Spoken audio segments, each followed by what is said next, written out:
Hi, I'm Robert Donati. I'm a Social Security Disability Law Specialist, and I'm here to tell you about 6 things you can do to get ready for your disability hearing. Number 1, talk to your attorney about his or her theory of the case.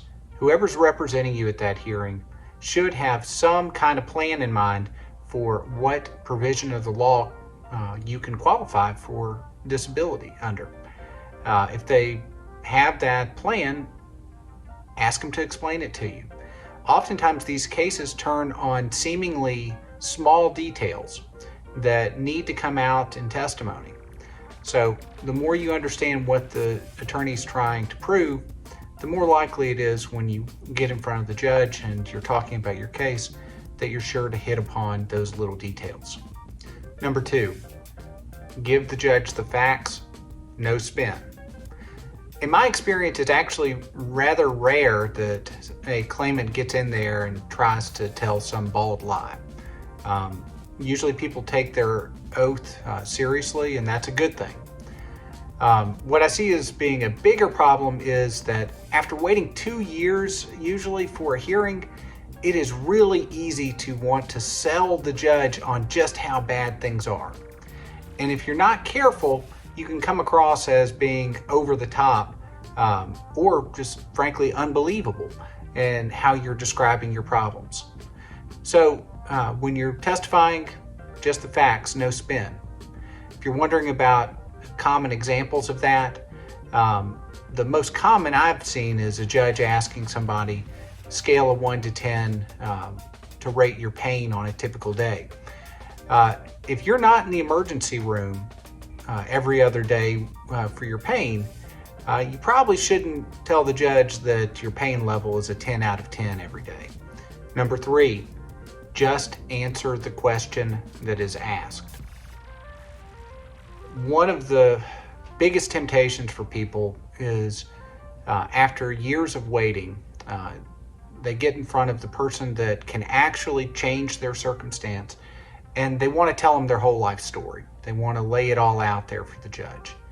And I've seen on many occasions when a judge has asked a claimant a yes or no question in their opening questioning, and instead of saying yes or no, the claimant goes into a 5-minute monologue about everything that's wrong with them. Don't do this. First, what happens with that is you're going to interrupt the order of questioning that the judge wants to go in. Every one of these judges has a different approach to how they want to hold these hearings. You want to be respectful of that, and you want to follow where the judge leads. Don't try to control the course of the hearing.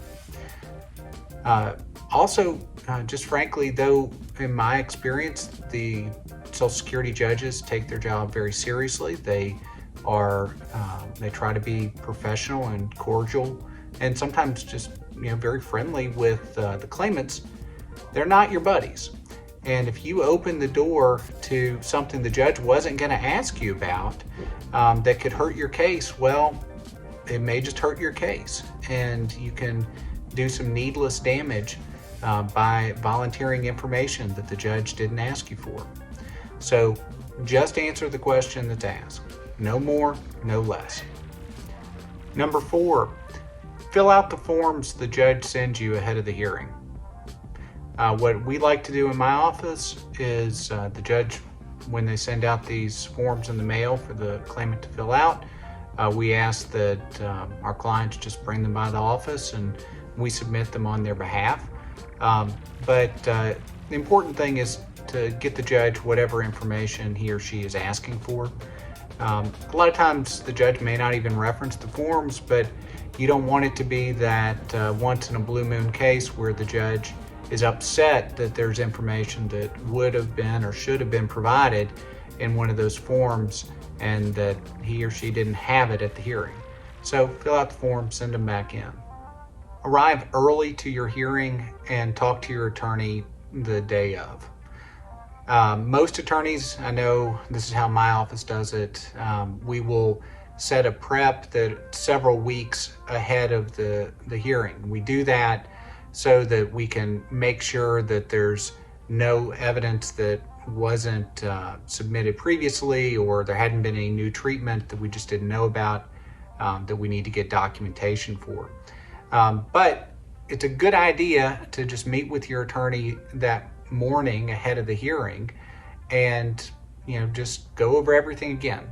Get comfortable once again answering those questions, and make sure that there are no last minute questions that either of you needs answered. So get to the hearing at least 30-45 minutes early, and if at all possible, try to talk to your attorney ahead of that time. Number 6, be prepared to talk about your work history for the last 15 years. The Social Security Administration, in making their determination, has to classify your past work over the last 15 years. For some people, it may only have been 1 job or 2 jobs. That's not a big deal. Other folks that have bounced around a lot and have been in multiple jobs, it can be difficult to keep track of who your employer was over what time period, and that can get frustrating for the judge. The judge is likely to be the one to ask you those questions at the hearing.